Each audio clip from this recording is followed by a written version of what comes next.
With January 6th approaching very quickly, we have quite a few constitutional experts and pundits weighing in, along with a few more opining on what could potentially be a sway on Jan 6.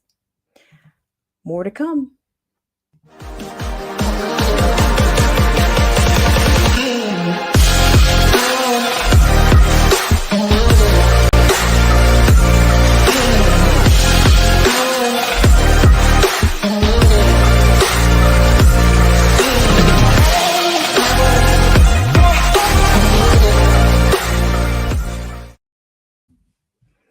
Hi, everyone. Welcome to this segment of Black Spring with Autumn on your Tuesday. And I hope you guys are doing well out there. I really appreciate you for taking the time to come in. And good morning, good afternoon to the loyal patrons, the subscribers, as well as the chat, and to anyone that's joining us over on Twitch, as well as the followers over on Periscope. So thank you guys so much for all that you do. And we have just a couple of things roughly two things that we're going to get into today. And it's going to be related to next week. It's going to be related to the timeline in which the Electoral College will convene again, and we'll see what happens. I will be using a few code words here on Black Spring for the sake of the AI. And speaking of the AI, thank you guys so much for coming in and feeding the AI. If you have not had the chance to do that, you will have an opportunity throughout this stream, this program. So thank you guys so much. Before we get into that, I'm going to give a word of thanks to our loyal subscribers or patrons, as well as you guys that are in the chat. So if you guys could help us out with feeding the AI by hitting the like button, the unlike button, subscribing, or dare to share, or just making sure you're still subscribed to the channel. So we'll be right back after a word for our sponsors.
All right, guys, thank you so much for joining us on this segment of Black Spring with Autumn. So, for your purposes, for all intensive purposes today, we are going to take a look at the date on January 6th, and we're going to get into that just a little bit. We're going to cross-reference a couple of liners, but I'm paying attention a little bit more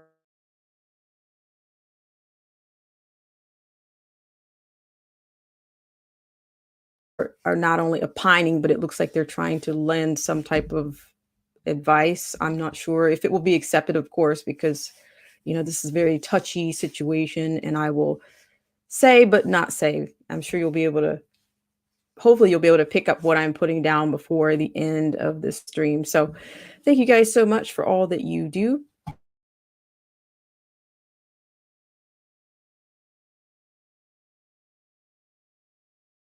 And right.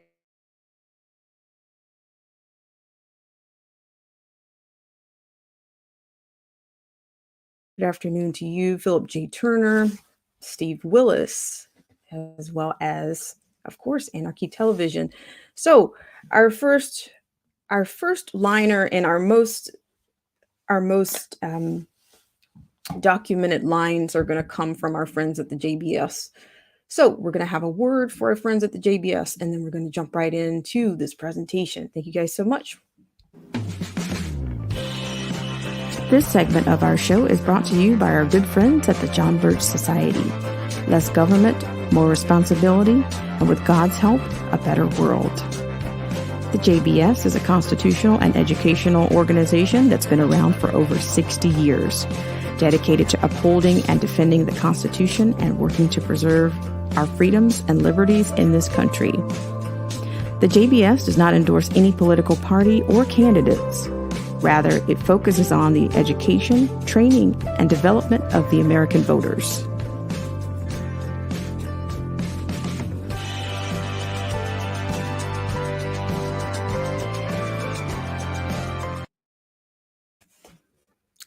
All right, guys, thanks so much. And hello to Let the Truth Be Told.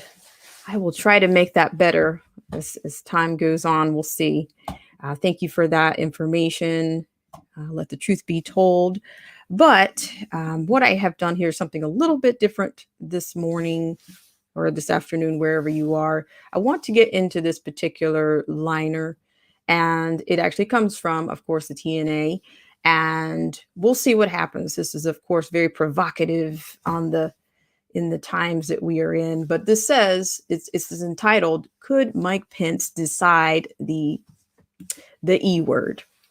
So, and this is something that comes from Bob Adelman, who has opined, and he's also lended some quotations that I think that are kind of, it's a little bit, it gives you some perspective on where they're coming from. I didn't say anything about RG, which is, of course, a part of the more of the official team working with this, but this is getting a little bit sticky. So we'll get into it as much as we can. Is it still? Let me know if there's still a freeze happening right now.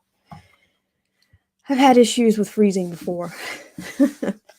So what we're going to do is I'm going to bring this screen up. Hello, unique view. Yeah, things are getting a little bit sticky, and I think I've said this previously that people, in these times and our current government, people have been revealing themselves for quite some time, and I don't think this will be any different. So I guess what I'm saying is I feel like I should be a sportscaster and reading these headlines as if we're literally watching these plays, from the football field. It's that kind of a deal. It's a game. It's a game. And otherwise I think you miss things if you get stuck on one thing. I think you can kind of miss the big picture, or you can miss some of the pivotal points. So I'll go ahead and I'll start with that, but then I'll get into the actual comments. Hello, Angela Reed. I really appreciate you for coming in. Thank you so much for all that you do. So we'll go ahead and get into that, but I'm going to cross-reference something that comes from the Business Insider, because of course all of our media offers, of course, different perspectives. They're all offering a different form of rhetoric or figurative language. And whether it's disingenuous or not, that's where I think our discernment comes in, or our larger framework comes in, based on our own autonomy and our own level of our own information and our own research. So I say all the time that, this particular show does not absolve anyone from their own responsibility to be your own best fact checker, etc., etc. All right. So with that said, I'm going to get into this article just a little bit, and then I will give you the quotes that I think are most pivotal on this actual, these are developments. I always say we're dealing with developing stories. We're in progress. So according to this, and I might shorten or I might code some of these words. Of course, according to this, with 7 battleground swing states, Arizona, Georgia, Michigan, New Mexico, Nevada, Pennsylvania, and Wisconsin having sent dueling slates of electors to Congress, it may come down to how Vice President Pence handles those competing votes that decides the outcome of the E. Now, the first quote we'll look at will come from a constitutional scholar, John Yoo, who's an author, and also an actual law professor, Robert Delhunty, a professor of law at St. Thomas University. And they basically kind of dove into the situation from, of course, giving you the constitutional historical context. And they're giving you their conclusions based on their studies and their practice of law. So you notice how many institutions it's the practice of law or practicing medicine, and everybody does that a little bit differently. So we're going to just take a look at those quotes, and then we'll do some cross-referencing with the Business Insider. We'll do some quotes from there, or we'll give you more context. This is going to end up being a little bit more, I guess, on the legalese is what we're looking at here. And there's much more to it, of course, than the mainstream is more than they're going to present to you. They're going to keep your mind on stimulus checks and the vaccine lockdowns, and they're going to keep your mind on that. So, if you can humor me just a bit, we'll get into this just a little bit, but we'll take a look also at, I think General Perna has come out and opined on the process of the mocktail and how it's not quite rolling out, I guess, as it planned. I mean, I guess logistically, we'll see. We'll get into that, and that's going to come out of Zero Hedge. So we're going to hop over to, I'm going to share the screen with you, because I've actually put these quotations so you can see those. Thank you guys so much for coming in. Hello to AJB73. Thank you guys so much for coming in. And again, if you haven't had a chance to feed the AI today, we'd love for you to help us out with that. Helps us disseminate the stream, and it's a form of support for the channel across the platforms, and of course here on the Brain channel, a Brain station right now here on YouTube, or AKA their tube, as Derek C. Williams says, their tube. So we are going to look at this right now. I appreciate you guys so much for taking the time. So we're going to start with those two scholars that I mentioned first. We're going to take a look at John Woo, who's an author of Defender in Chief, and we'll take a look at Robert Delhunty, who's a professor of law at St. Thomas University. And of course, we've had all kinds of constitutional battles over the last 4 years, and I'm not sure how much of it actually. Sometimes I think they kind of it gets thrown out there to see if it sticks to the wall, but then what ends up happening is, I don't know. Sometimes you don't get closure, or you still end up with dueling or conflicting conclusions by the end. So thank you guys so much for all that you do. So it is January 6, 2021. I'm hearing all kinds of things coming out. And so we'll get on with our first quotation here. Thank you guys so much for all that you do to support the channel. All right, so according to this, we suggest, that comes from Wu and Delhunty, we suggest that the VP's role is not merely the ministerial one of opening the ballots on the 6th and then handing them over to be counted. Though the 12th Amendment describes the counting in the passive voice, the language seems to envisage a single continuous process in which the VP both opens and counts the votes. All right, and if counting the electors' votes is the VP's responsibility, then the inextricably intertwined responsibility for judging the validity of those votes must also be his. We think that the VP Pence would decide between competing states of electors chosen by state legislators and governors, or instead decide whether to count the votes that remain in litigation. All right, so I'm going to give you, we're going to cross reference right now because I think it's of interest and it's a pivotal point here. So we have another liner that makes this a little bit more interesting. And that's actually going to come from our friends also at the JBS, in which we've discovered that one of the GOP is actually suing Mike Pence on his, they're suing him or a bit of a forcing on the hand, I guess. He's being sued by the GOP congressman over those electors in the process. So according to this, I want to share this with you, and I will put these links in the stream for you guys for your leisure throughout the day. And of course, hello to JT Waterman. Thank you so much for coming in. So I'm going to share another screen with you. Thank you guys so much for coming in and taking the time on your Tuesday. I really appreciate it. So yeah, so here's our next player. Now here, humor me here. Now, this is what I'm talking about. This is literally like a game. It's like Representative Louis Gohmert sues to give Pence authority to reject the electoral votes. And that also comes from Bob Adelman. All right, so I'm going to give you the premise on this, give you the foreground here. Now, according to this, the TNA reported Monday that the VP Mike Pence, as president of the Senate, has the power under the Constitution's 12th Amendment to, quote, open all the certificates and the votes shall then be counted, end quote. The constitutional scholars argue that this power allows Pence to discard electors from states that violated their election laws or otherwise committed election, leaving uncontested states electors to determine the outcome of the November's presidential E. If neither candidate wins that magic number of E college votes, the matter is resolved in the House of Representatives, with each state getting one vote. All right.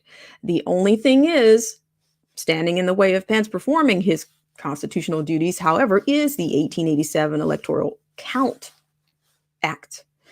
So, and this is where we will get into a couple of more quotations here. So we are cross-referencing between two liners coming from our friends at the TNA, which, it's all, I think, it's all pretty relevant here.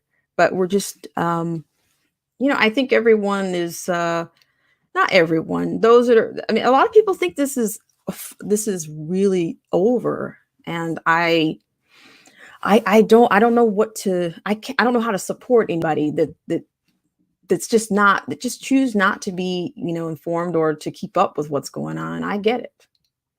So, that's just where they are. And that's where they want to reside. And that's where, sometimes you have to leave people where they want to be. And at this point. All right. So what you see before you now is a actual, sorry about that. And if counting, well, I'm on the wrong slide here. Sorry about that. So according to this is coming from Louis Gohmert, that this civil action seeks an expedited declaratory judgment, finding that the elector dispute resolution provisions in Section 15 of the ECA are unconstitutional because these provisions violate the Electors Clause and the 12th Amendment of the U.S. Constitution. So that's coming from Louis Gohmert there. So here again, you're kind of getting a little bit into, you're getting some context as to what's going on here, other than, with the dissenters, nobody has a problem with someone disagreeing or even dissenting. But, if you're not even citing, if you're not keeping up with what's going on, you're not going to, none of this means anything. There's an entire electoral college schedule, and I don't think people even realize, that it exists. There's an entire schedule going on and process going on behind the scenes, and many people have already, have signed off or whatever. So I just want to give a hello once again to those that are just now getting in. Thank you guys so much for coming in. Hello, alien believers. And let's see, I'm going to read some comments here. Alien believer says, don't believe that there's nothing going to change. and it's all distraction. Well, and I think that at this point we are all just trying to um, we're just trying to keep going. We're trying to keep going and keeping things in perspective. I think is about all that we can do. So hold on, I want to read a comment here from JT Waterman. Good morning to you. Good afternoon. He says, "Remember, Pence got one of those cards at Poppy's funeral with all the rest of them." Oh yeah, yeah. Yeah. Yeah.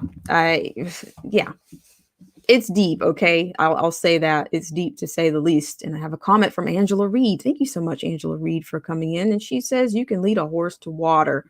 Yes, you can. And you find that all the time. It just, they still pick which one of those, which water or which fountain they want to drink from.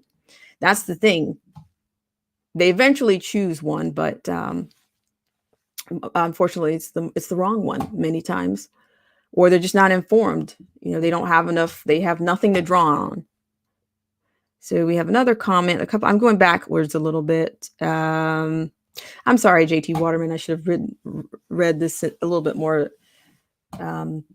timely here. But it says they are voting on a 2,000 now for stimulus, so we'll get it if, or the 600 they thought we should settle for. Ay. He also says that Pence was and is okay.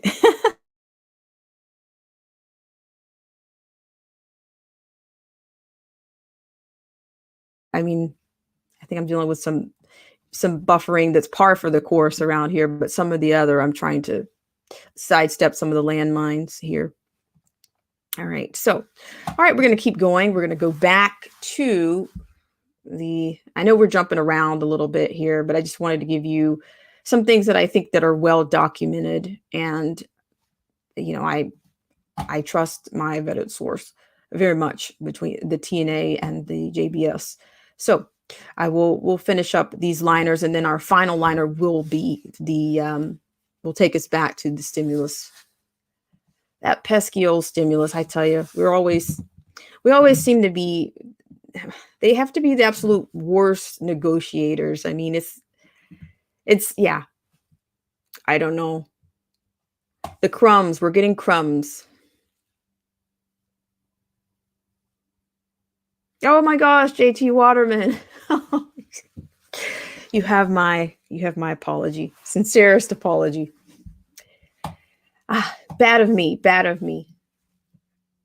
I guess it's my you might charge me, but I know you won't charge me with something with the leftist Marxism or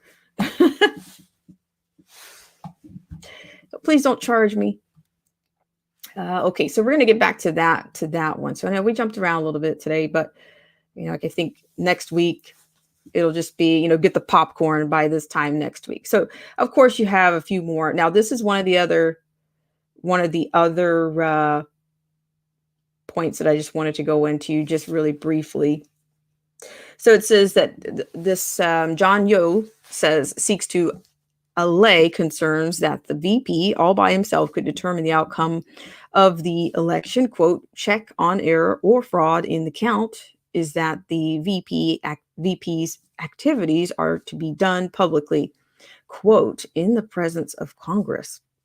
Yo also explains that the VP's responsibility goes far beyond just opening these envelopes.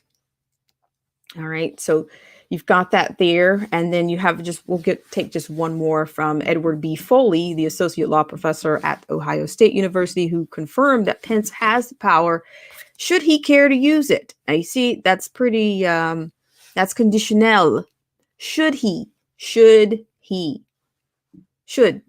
keyword, buzzword, should he care to use it? Quote, the president of the Senate has the exclusive constitutional authority to determine which, quote, certificates to open and thus which e-votes to be counted, end quote. He expands.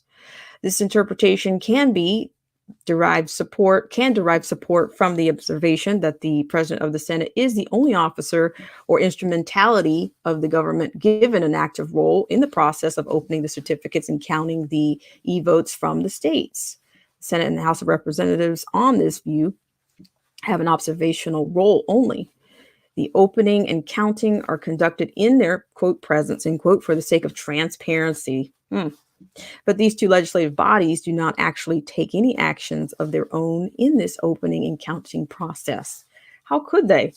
Under the Constitution, the Senate and House of Representatives only act separately as entirely distinct legislative chambers. They have no constitutional way to act together as one amalgamated corpus. Thus, they can only watch as the president of the Senate opens the certificates of e-votes from the states and announces the count of the e-votes contained therein.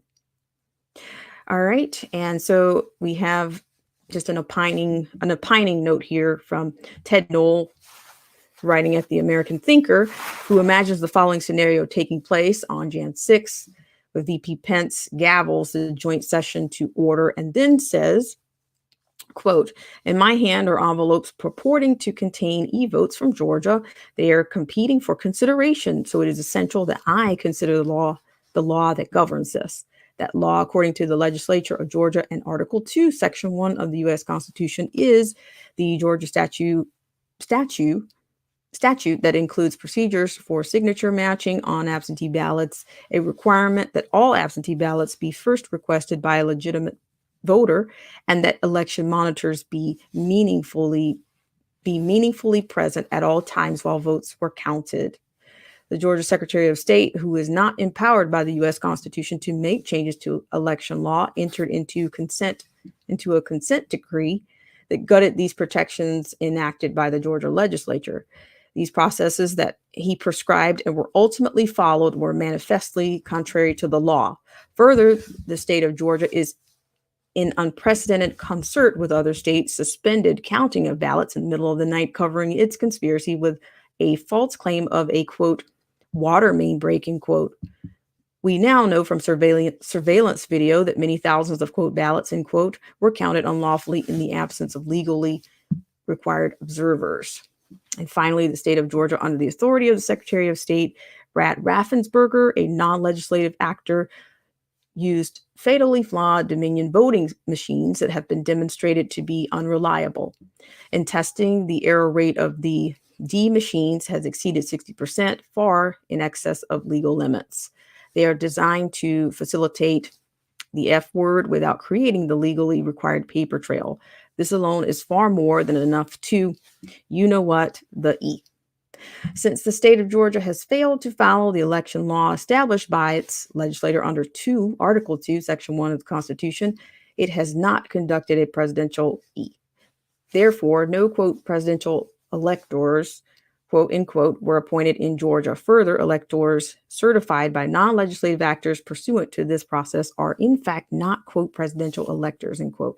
The competing slate of, quote, electors, end quote, is similarly deficient, having not been elected through a presidential election.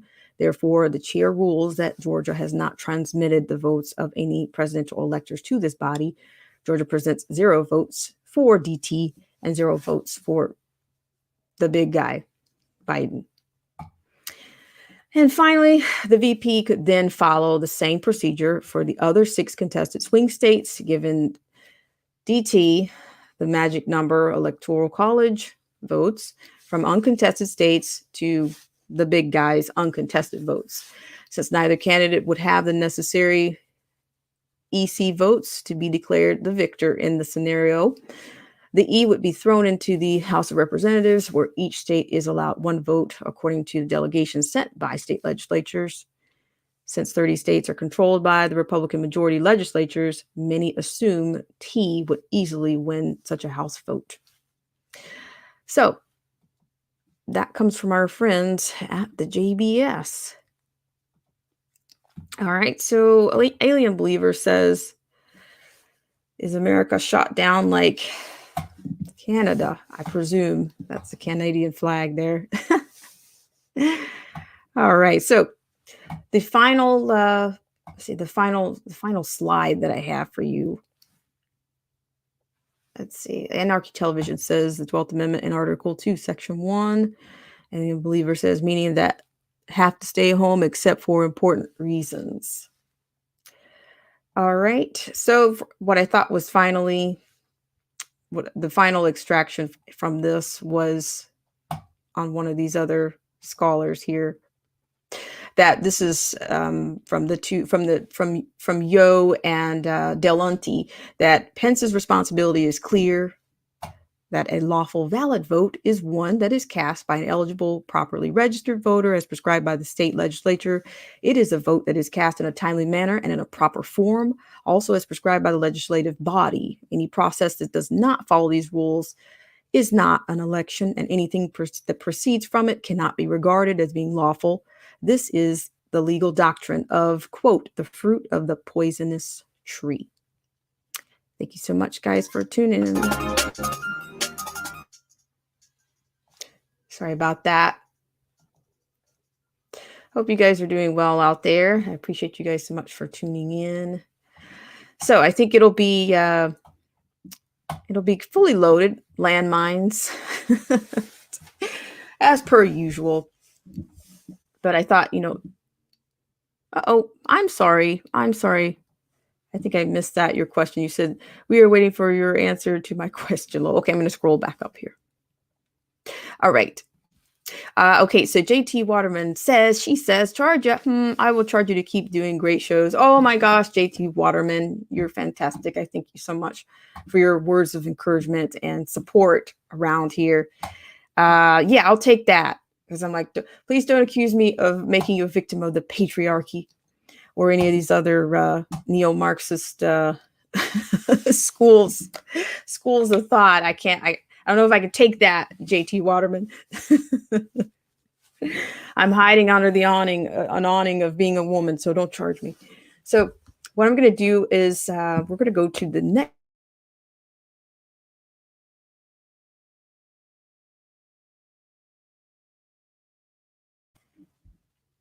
In some of that. So we're going to take a look at a liner from the gateway, from Zero Hedge, I'm sorry, and we'll get into a little bit on the stimulus. So there's so many things happening right now, but I think it's all, there's enough happening to make you not focus on any one thing, right? Is that how it goes? I think if it's not, it's close, right? So I also wanted to make one final comment just before we switch gears. I wanted to give a final point also on Gohmert. So Gohmert is, he's got his lawsuit under Section 15 provisions that are, quote, are unconstitutional insofar as the established procedures for determining which of two or more competing slates of the presidential ease for a given state are to be counted. So he goes into the violation. They violate the 12th Amendment because the Electoral Count Act directs the defendant, VP Mike R. Pence, in his capacity of President of the Senate and presiding officer over Jan 6, 2021, joint sessions of Congress, 1, to count electoral votes for a state that have been appointed in a violation of the Electors Clause. 2, limits or eliminates his exclusive authority and sole discretion under the 12th Amendment to determine which slates of the electors for a state or neither may be counted. And 3, replaces the 12th Amendment's dispute resolution procedure, under which House Representatives has sole authority to choose the P, end quote. So, I'm going to put that into the stream for you guys. I think we've chewed on enough. We've chewed on enough of the Constitution, if you will, for this segment. I appreciate you guys. All right, so I'm going to read some comments here. Then I'm going to give another word of thanks to the loyal patrons and the subscribers. All right. JT Waterman says, I can't be mean to a nice. Oh, I appreciate it. Well, I do what I can around here. I appreciate you guys for your support and for being here and for taking care with the channelytics. And Alien Believer says, I guess you have not yet done this. They're yet sad. Hope you never have to. Okay. All right, guys. So what we're going to do is we're going to move over to our final liner for today, and it's coming from our friends over at the Zero Hedge, and that's going to get into the stimulus. The tale of how many stimulus? The tale of two stimulus or three? How many stimulus are we up to right now? Can you guys help me out with that? But before you do, let's have word of thanks to you guys and the sponsors. I'll be right back. This show is brought to you in part by our sponsors. Whether you're interested in health, culture, politics, scripture, automobiles, or music, there's something for everyone. So please check out Derek C. Williams, Killer Whale Channels, The Definition of Anarchy, Joseph Francis Burton, Paralysis by Analysis, Chrysler Imperial H, Little Miss Goth, AZ Infidel, Cold War Jesus, Anthony Scioli, and Let the Truth Be Told. We'll be right back right after this.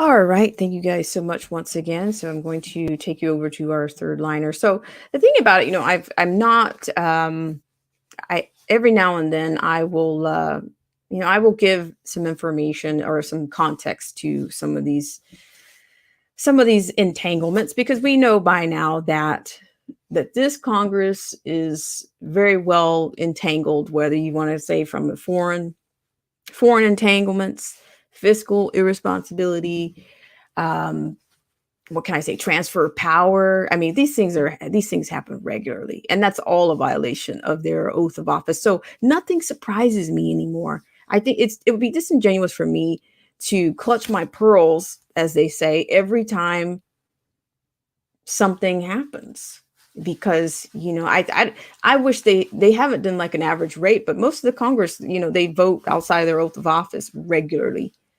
I mean, Pelosi has an 18% voting record, but she says she serves the people, and I feed them, and that's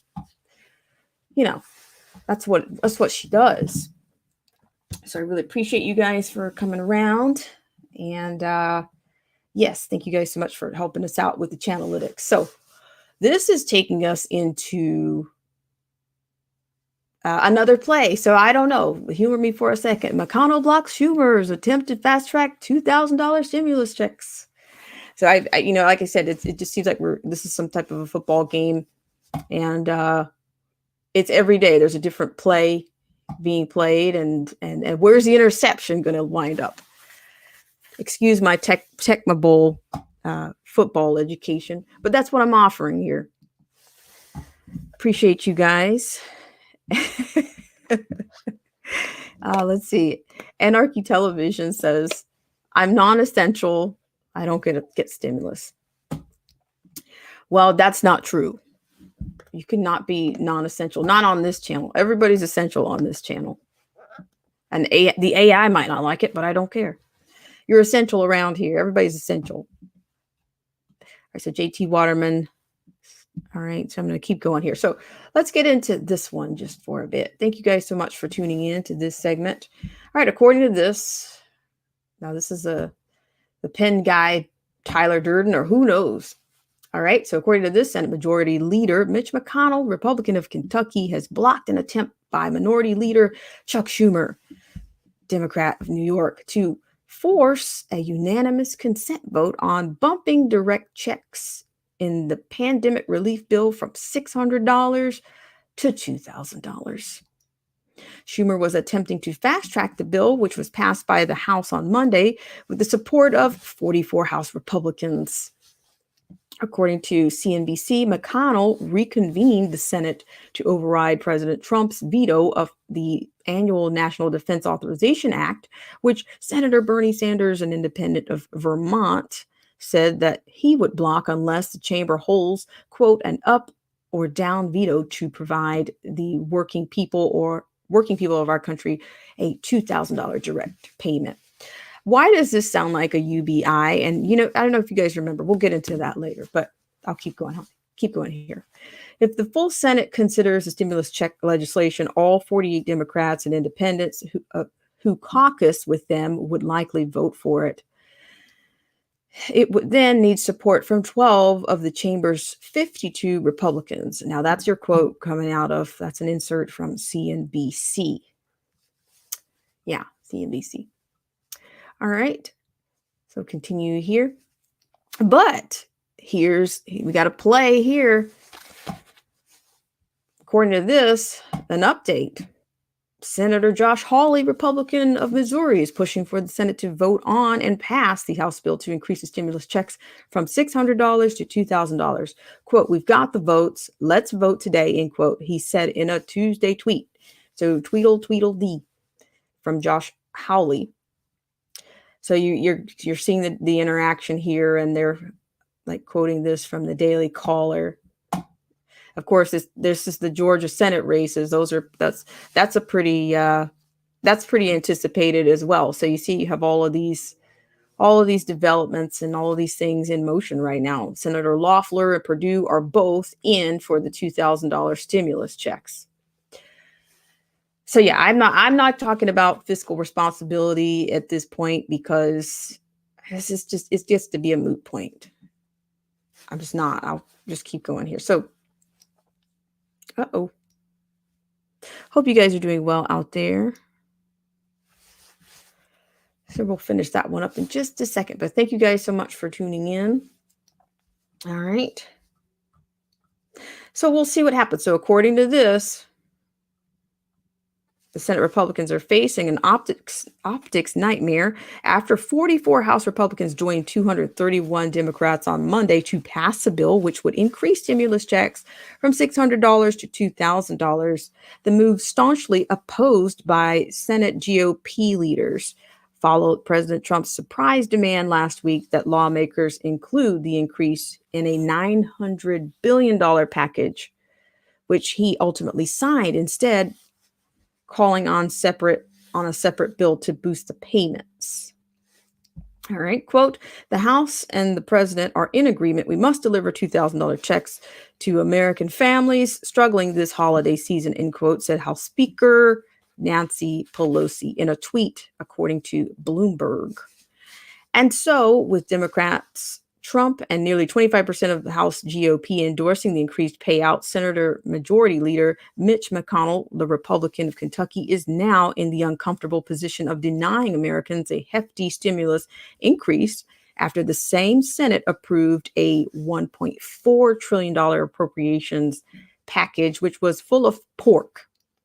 Handouts include billions in foreign aid and $10 million for Pakistani gender programs, missile procurement, and a plethora of other items which don't benefit the general American public. What's more, Georgia Senators David Perdue and Kelly Loeffler, who have a runoff election in a week, now support the $2,000 checks as well, according to Bloomberg. In addition, Senator Marco Rubio and Josh Hawley also support it. Senate Majority Leader Mitch McConnell hasn't said whether the Senate would take up the House bill, attempt to vote on a different one that would also increase direct payments, or simply ignore the issue. Senate Democratic leader Chuck Schumer said he'll seek unanimous consent to pass the House bill on Tuesday, but the move is expected to draw an objection from a Republican, effectively shutting down the effort.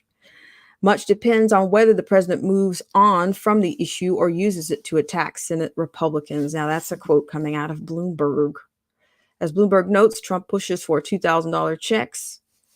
Push for $2,000 checks may have been revenge for abandoning his bid to overturn the results of the November E based on claims of widespread F, irregularities, and illegal 11th hour changes to the E law permitting an unprecedented number of otherwise invalid absentee ballots to count.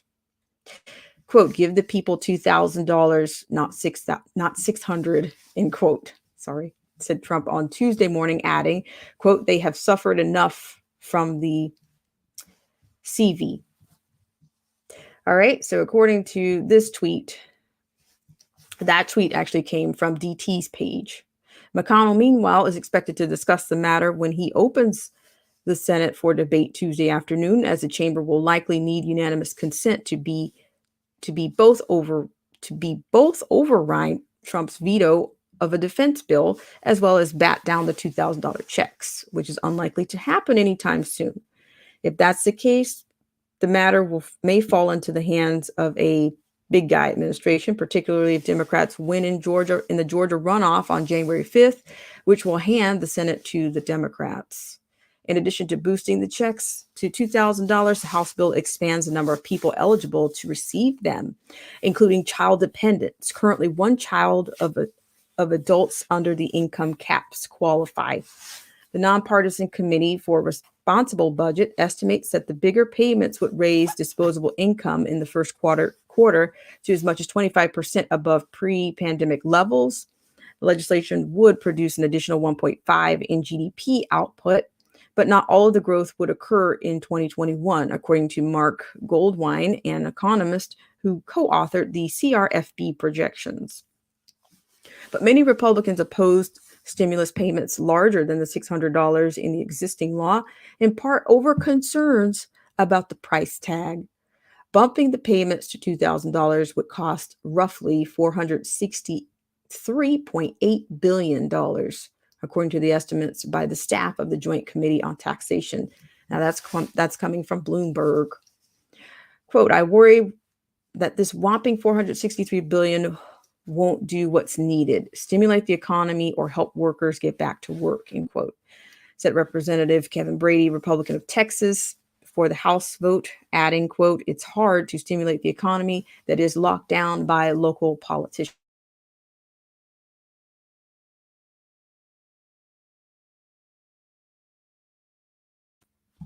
You know what? If everybody had just gone back to work and I guess what made provisions or beefed up their guidelines or the CDC, it's just a kick in the can down the road. It seems like what we've been through. I mean, we've been going through this. I mean, of course, by now you guys all remember this. This matters going forward. We're in a live exercise here to get this right. You guys remember that. You remember the whole model, and it's just kind of spun out of control. You don't really know who's in control. This is this is not a very good show. Not a very good show, but it is a show. So what I'm going to do is I will read a few comments. Thank you guys so much for tuning in. Let's see, I want to go back just a little bit here. Ooh, I like that. Like the ring of that. Alien Believer says hashtag Trees and Trails 2021. And Alien Believer says politicians are selling us out, period. Clean House 2021. Anarchy Television says, yes, they are Alien Believers. To who are they paying it to and sold out to? To Chaos Anarchy. But see, that's the thing. You got these positions. One group of people are claiming that they're opposing it based on some type of constitutional principle or oath or value, and the others are just Nancy Pelosi's been saying all year, due to Chairman Powell's think big, baby, think big. That's it. She's been saying that all year because of interest rates.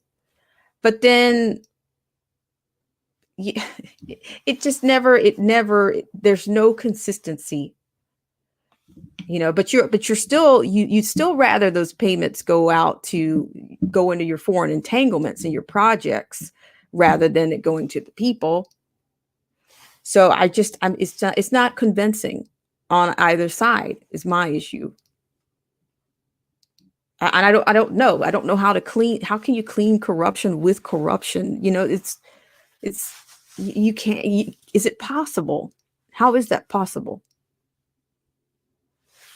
I mean, we may not have a, we don't have a crown, but it seems like, and here again, it's like we traded one thing for what, six in one hand and half a dozen in the other.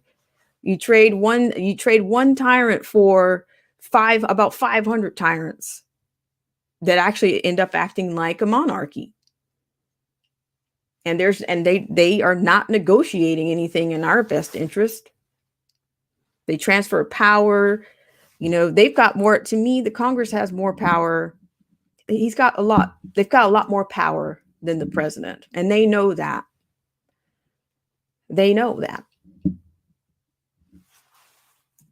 And there's just nothing's getting done. Nothing's gotten done. And who knows where we'll wind up. Anarchy Television says the root of the problem. And the Believer says, so are all puppets put in place by families of the 450. They act like kings and queens. They basically live off of what we provide, and they make the rules for me, but not what is the saying? They don't follow any of their rules. Not this whole time. They could care less about human dignity. They could care less about liberty. It's really hard to keep hearing people say that on either side. I can't even say, I won't say that I've heard that on the left, but I've heard, we've got all these spectrums of these shades of those on the right, and I'm in the middle. I'm a quarter tone leftist, or I'm a quarter tone right. Where's that? Where's that getting anybody? It's a mess.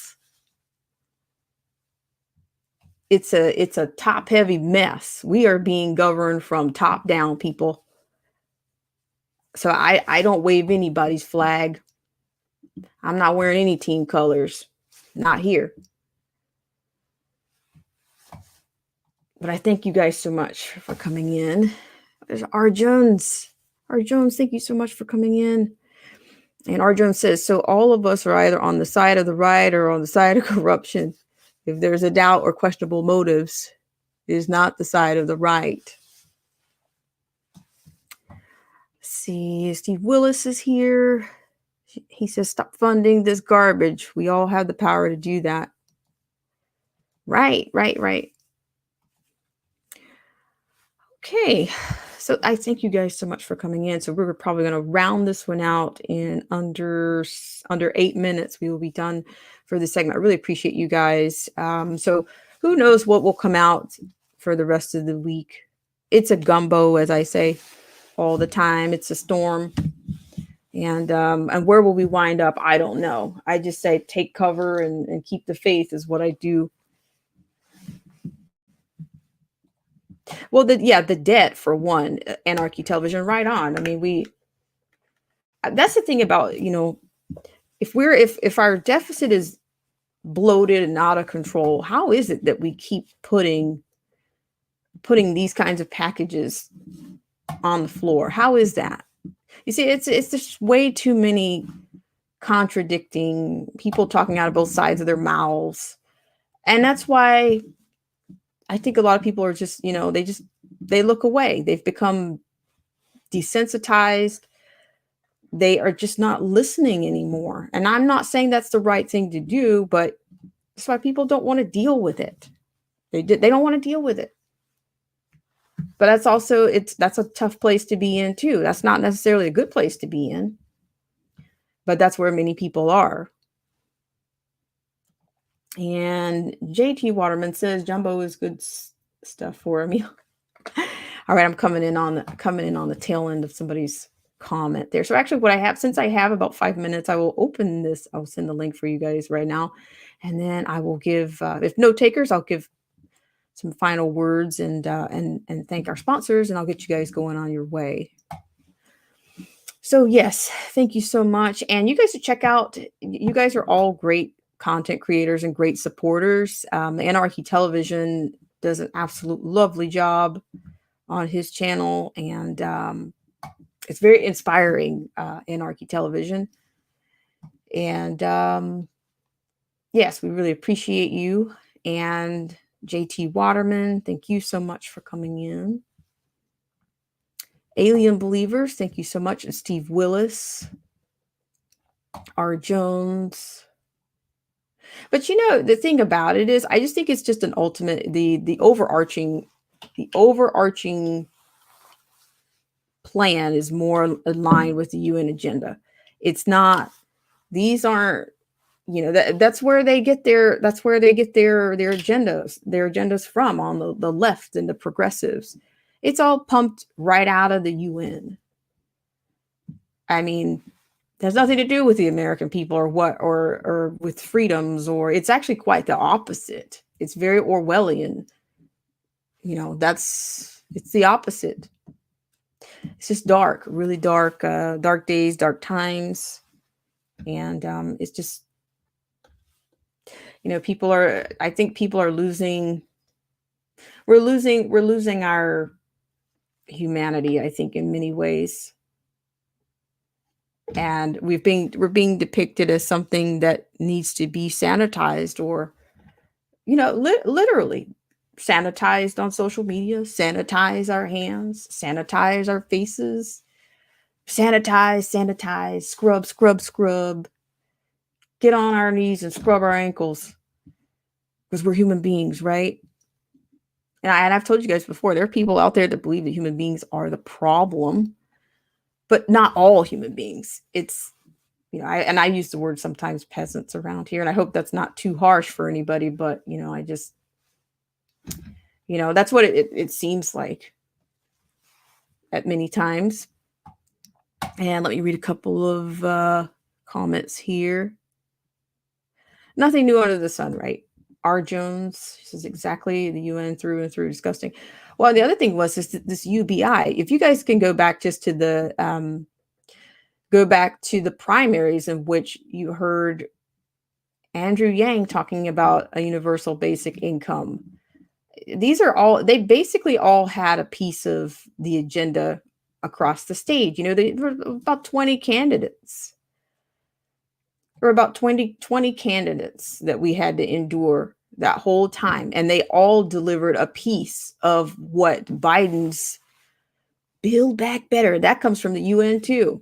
That guy, he never stops borrowing other people's language. But then I find out that even Dark Winter, which is a comment that I'm coattailing on right here. JT Waterman says, cracks up on how big guy said, quote, dark winter when daylight gets longer now. Well, that's also a name of an event that was hosted. It's actually a name of a exercise that's hosted by the Johns Hopkins. It's the emergency management. It's a part of. It was one of the tabletop exercises. I mean, there's already exercises being planned for 2023. We seem to be on a 2-year cycle of some type of demic. So I just don't think this is all a coincidence. I really don't. But nothing's happening. There's nothing, we just get people that are complicit is all we get. And we get people, pretending to fight for the people and platitudes and dressed up in sweet smelling whatevers. And yeah, it's just political theater. And I've seen that on the right. I've seen Jim Jordan. I think Tucker Carlson blasted him for accepting money from Google. And he did it right on air. I thought that was, brilliant. He says, oh yeah, well, it turns out, Google is one of your top donors. And Jordan says, oh, well, if they want to give me donations out of the goodness of their heart, I'm not going to decline. I'm like, okay, there we go. And these are all people that were DT champions, right? Through the whole excrement of impeachment and all this stuff. It's just, I don't know how anybody can take these people seriously anymore. It's really difficult. It's really difficult. And it's hard. It's hard to hear people talk about it, and be disingenuous about it, about what they're trying to do.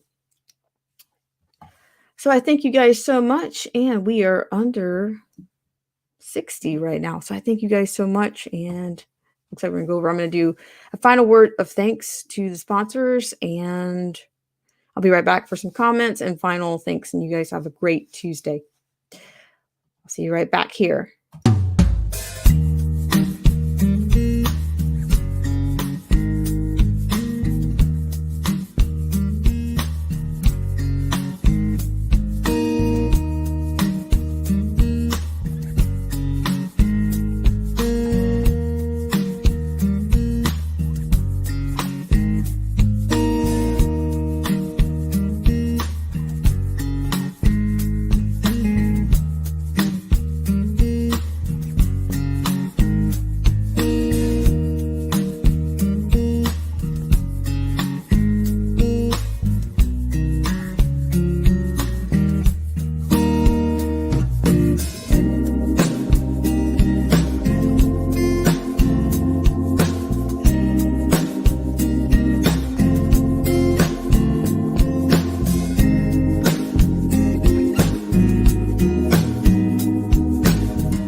All right.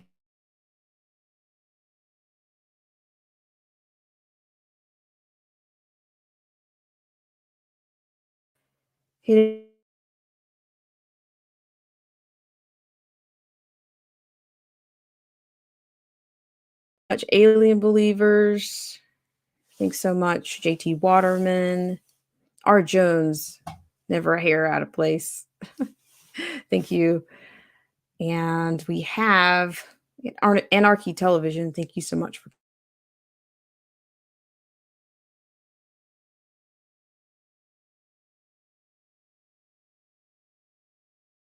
up the cam here for a second. Okay.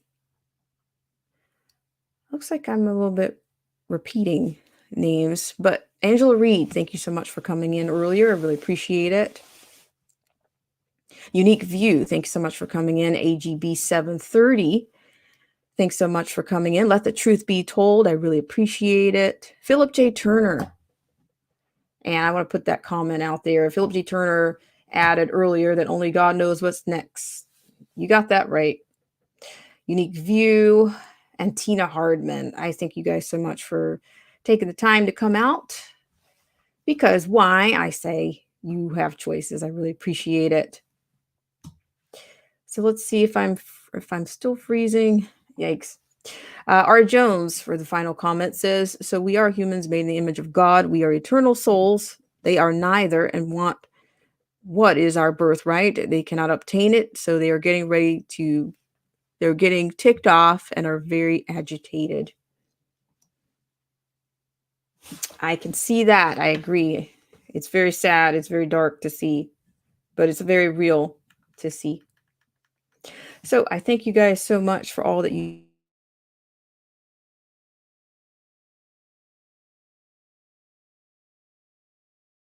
video.